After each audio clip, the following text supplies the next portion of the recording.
I mean, we're creating beings. That's what we do, is we create.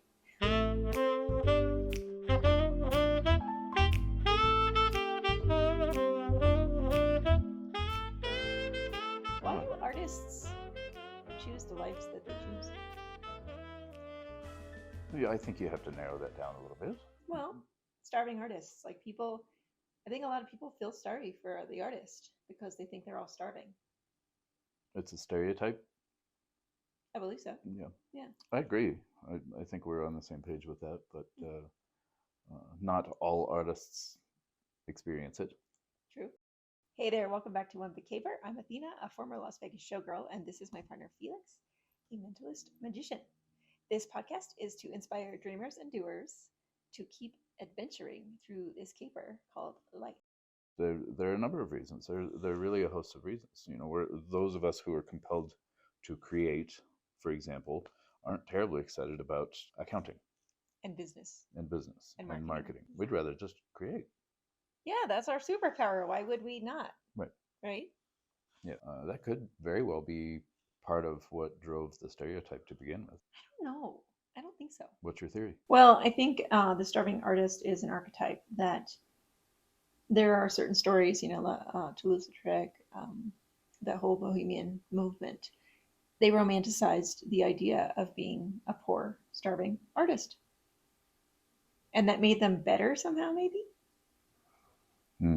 Well, if we dug into it deeper, I think that we would discover that strife does not necessarily equal creativity, but some artists feel that they are more creative when that pressure is on. Like, not a deadline pressure, but they're, they don't have the tools or the supplies, materials available. I mean, well, it's been argued that songwriters are more prolific during times of heartbreak or loss. yeah. What's the relationship then to, say, we've talked about this a lot. It doesn't necessarily have to do with artists, but we do know several people who seem to need some kind of drama to be happening in their lives, or they are magnets for tragedy or negative things or whatever. Is there any relationship there? Is there any That's a good question. interesting same cause? I see where you're going with this whole thing. I think that the starving artist archetype is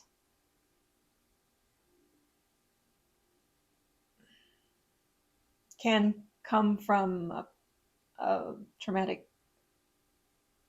upbringing or a family of origin that's like full of trauma, so that then creates an archetype in which self-expression is a coping mechanism, right? So there's that. Well, as long as we're talking about the stereotype and the perception of artists, I have, my own understanding as to why that lifestyle is romanticized by people who are not part of it.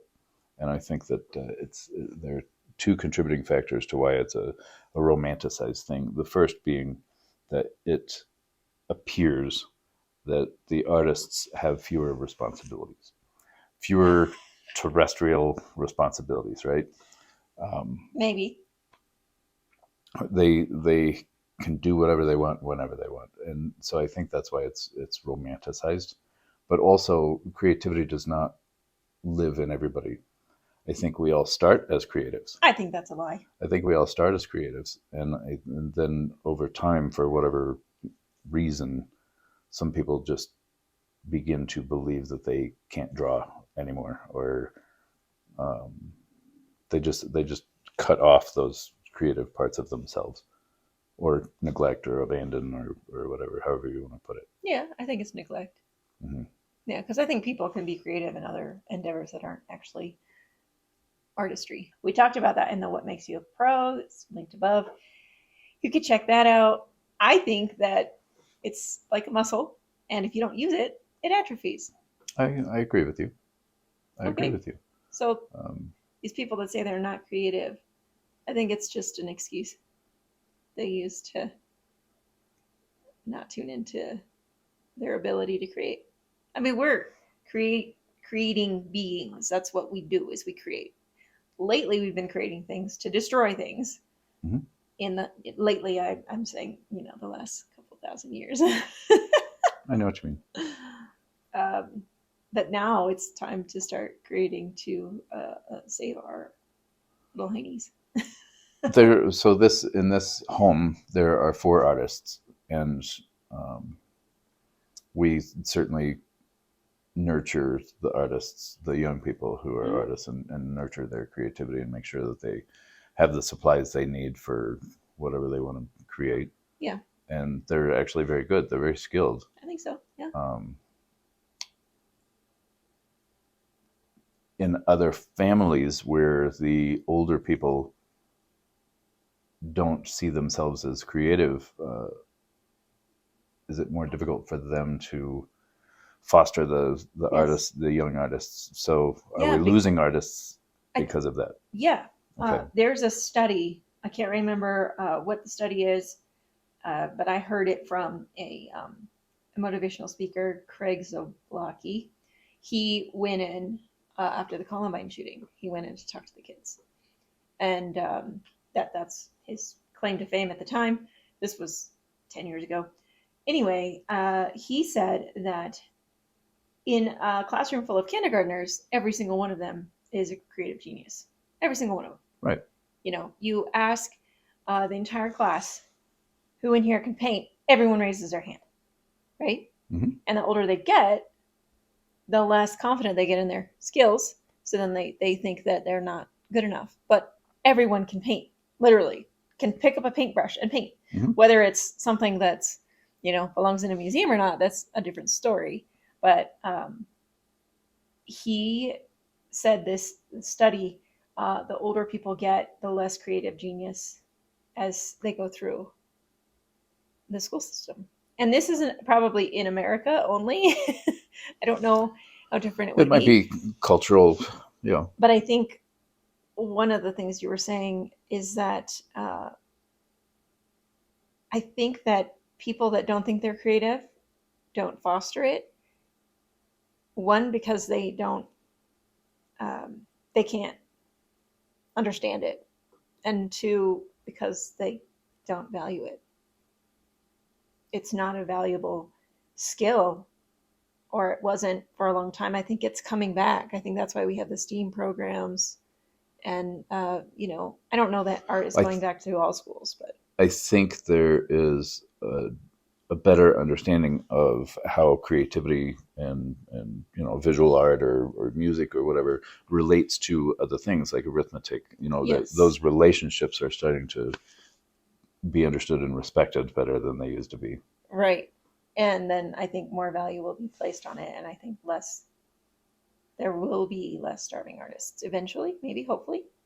Some cities are requiring a certain percentage of the budget of new building projects to include art. Right.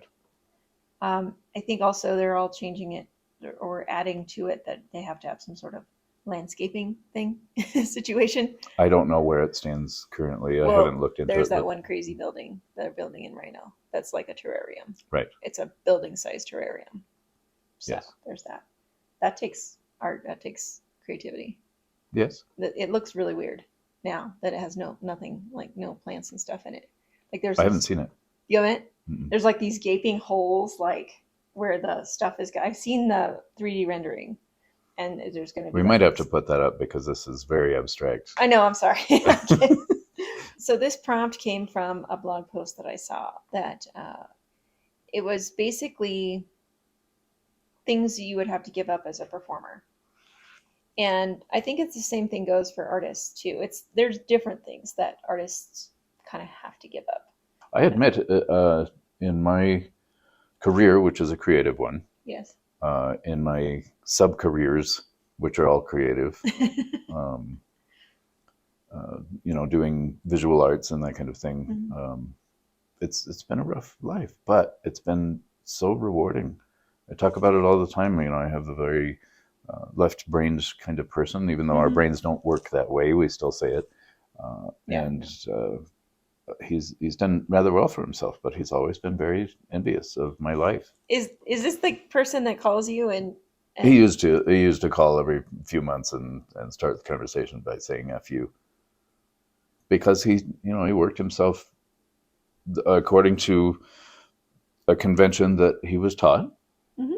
He worked himself into a rather secure place, Mhm. but even to the point of being able to afford a sports car and that kind of thing. But it just was not a rewarding life. The American dream is that you work hard and you put in your time and your money and you can build this life. Usually you're going to have a house and 2.2 kids, that atomic or nuclear family, whichever term you like to use.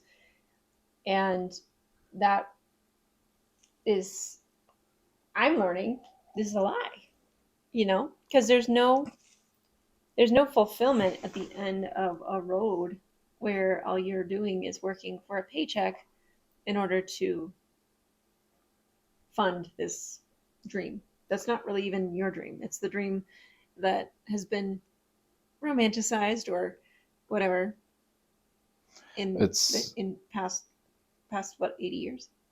It's a parody of what it once was too. I think it's not intentionally, but I think it's a very exaggerated version, and perpetually gets like snowballed, this exaggeration of how much stuff we should accumulate and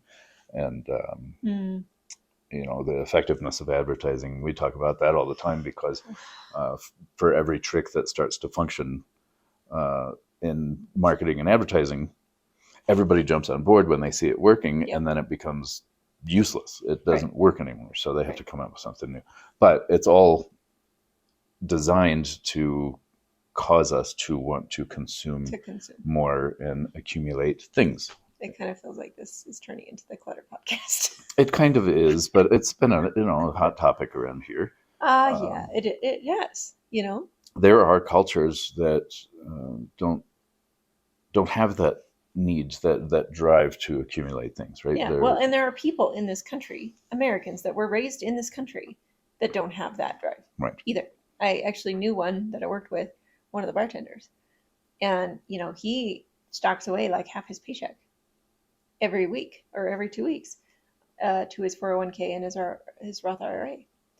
And he's just not someone who wants stuff. Like, he travels still. Like, I mean, they have 2 daughters, and it's fascinating to me because I never went that path.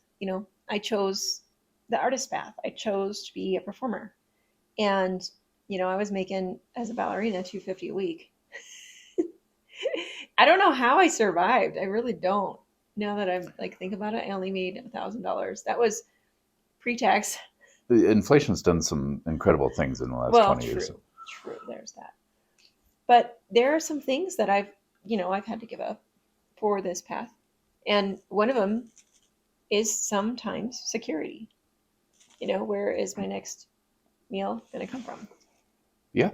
I think that's something that artists choose. But again, it's that trade-off of, am I going to feel secure and work in a job that I hate, that is soul-sucking, that toxic. There's so many things wrong with a lot of places these days. There's some companies out there trying to change that, of course. Or do I follow my joy, follow my passion, follow what feels good to me, and eat mac and cheese or burritos all the time? I think it's, again, we can go back to the values, which we talked about in our last episode, which is linked here, where what is it that you value? And what, I was did looking you see at that link, the bubble? Yeah, It's a little card. Do all artists go through this? No. Can I relate? Absolutely. It's been a struggle, but it is vital to my mental health to be able to create. Right. It's so much a part of me. It's beyond compulsion. It's who I am, and I am not healthy without it. I totally relate to that. Yeah, which is why I knit every day. Right. I try to knit or do something creative every day, and I've been doing that since I had my identity crisis back in 2013, 12, 2000. Well, started in like 2012. Yeah, 2012 to 13. I had like a major identity crisis, and while I was being creative at work, it was creative under someone else's rules. And so I started like this little side business that actually never went anywhere, but it was a perfect creative outlet for me to express myself. I was expressing myself through my clothing as best I could in a corporate environment. But I was doing, those Pinterest parties for my daughters. It was like, I would plan for months about like all what the invitations, everything would be branded for the party. And I loved it. Like that was just like the best thing. But it was always for somebody else again. Mm-hmm. So that's why the identity crisis happened, because up until I had kids, I was always creating for myself. Oh, I see. Yeah. So now it's like it's a mix. I create for everybody. I create for this guy, my daughters, and myself. And I have 15 projects going on at once at one time. It's a related subject. We'll document it here. This by doing this on this platform, but monetizing has a tendency to steal something from the creativity. So in one way, you were monetizing by being a creative for a company. Right. And I have monetized by creating for clients in the visual art world. I am monetizing as a performer. Right. Somehow I'm still, that's not the same. So I was miserable doing graphic design for clients. I did not enjoy that. Yeah, no, it's not fun. It really isn't. I mean, I've said in interviews for different like project management positions and things that I will never design for anyone else again. And what am I doing? I'm doing social media management, which is, there's a lot more involved, but a lot of what I do is creating graphics. But the difference between that, creating the graphics for social media, and like something that's like a printed piece, is that the printed piece is usually somebody's vision that they want me to then communicate into a physical thing.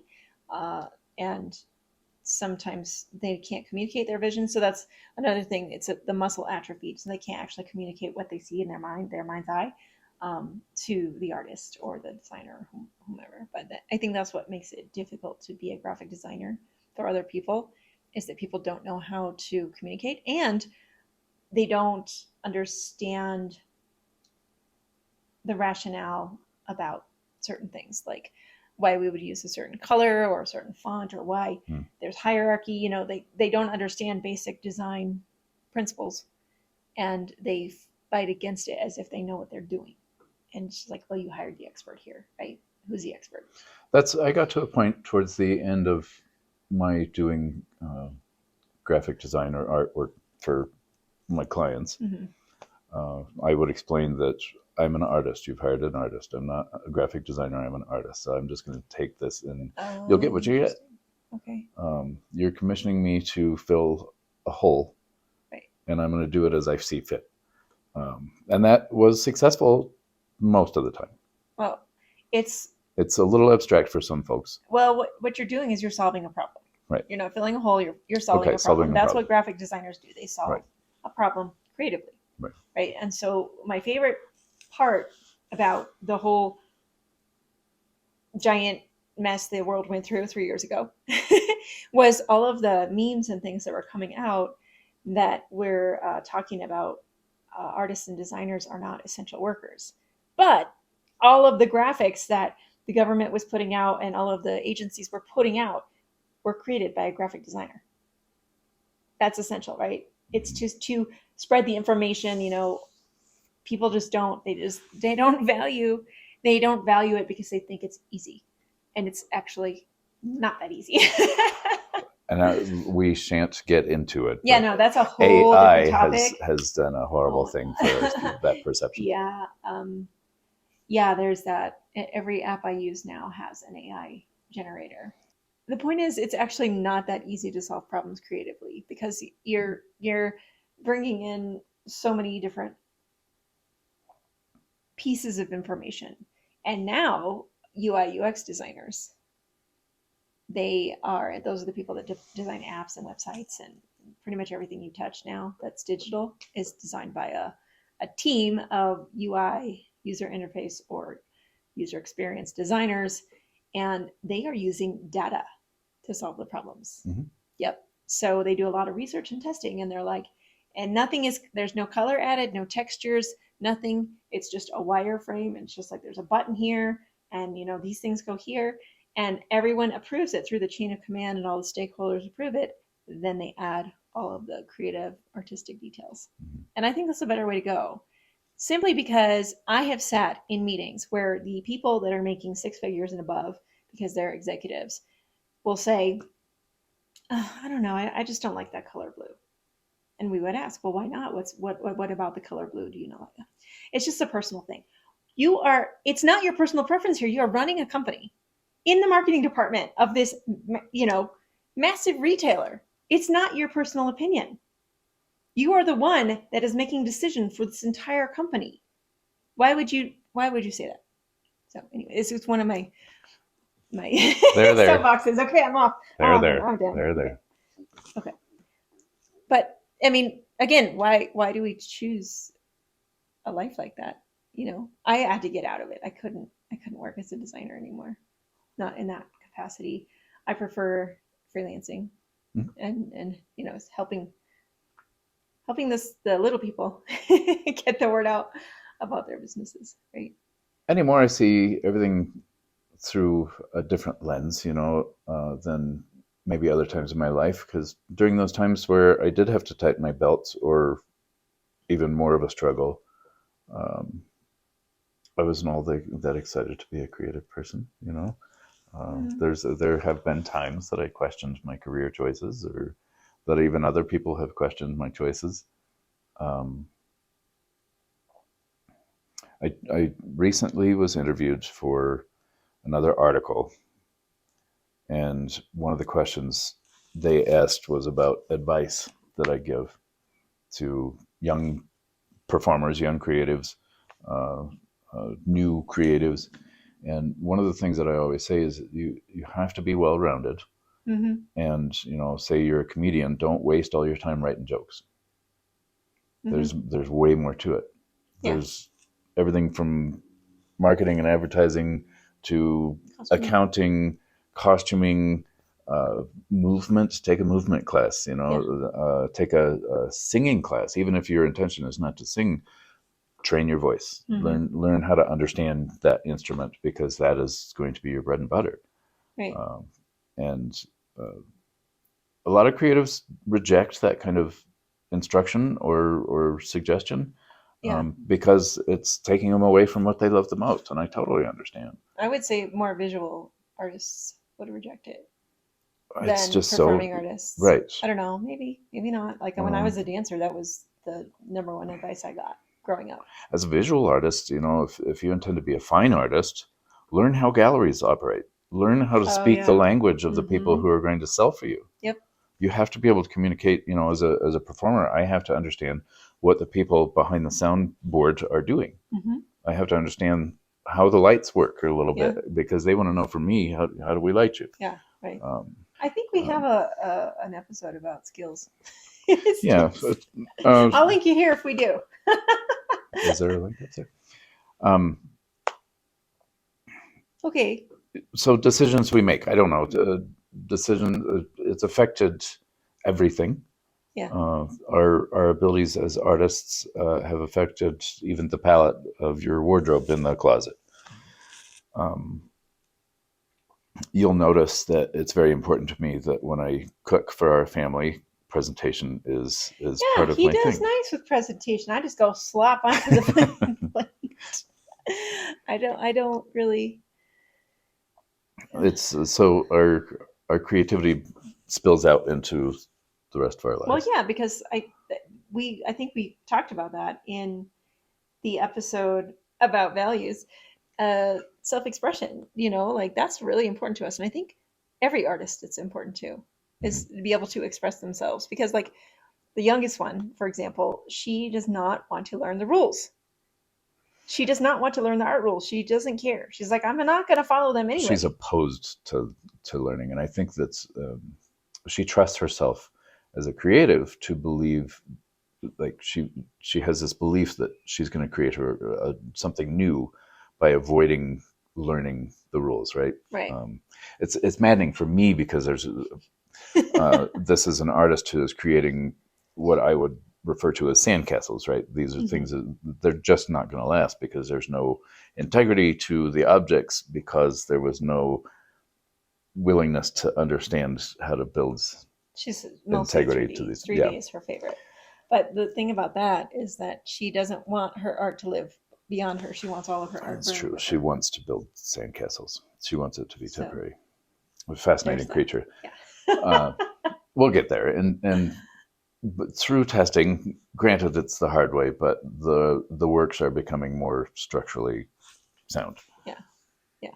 I think so. I've noticed she spent a lot more time on her clown this time. Right. Yeah. Right. Yeah. One thing you brought up in the car yesterday that we were like, oh, we could talk about that, is travel. As a value? No. Oh, the conversation that I had in 2019 with a online friend. Oh, I didn't know it was a conversation. It was more like a heated debate. It was back and forth, and two people who disagreed with each other. We still like each other fine, so the conversation was able to continue instead of just slamming the phone down or whatever. It was this person's absolute belief that not everybody in this country will have the luxury of traveling to Europe. And it was my contention that if that's something that you value, it's absolutely possible, even as a person who doesn't earn a lot of money. Yeah. Yep. It's absolutely possible. And I think that, again, that goes back to the American dream and what we're all working for. Some people are working for the weekend. Some people are working for their 401k. Some people are working for somebody else, somebody else's paycheck. I think it again comes back down to values, and I think that's why as artists we've made some of these decisions, and we get to travel, but generally I don't travel unless it's work related. We've talked about that. Yeah, we talked about it in our travel and escapism episode, and it's not really it's important to me that people see the world and see life from a different perspective, because that's entirely possible. As long as you stay off the beaten path of the all the tourist spots and all of that. But it's not like I don't have a list of places I'm going. It's weird. No, like there are types of folks who definitely do have this cross off, yeah, list. I'm going to Italy next. I'm going opportunities come the way they come, and we seize them or we don't.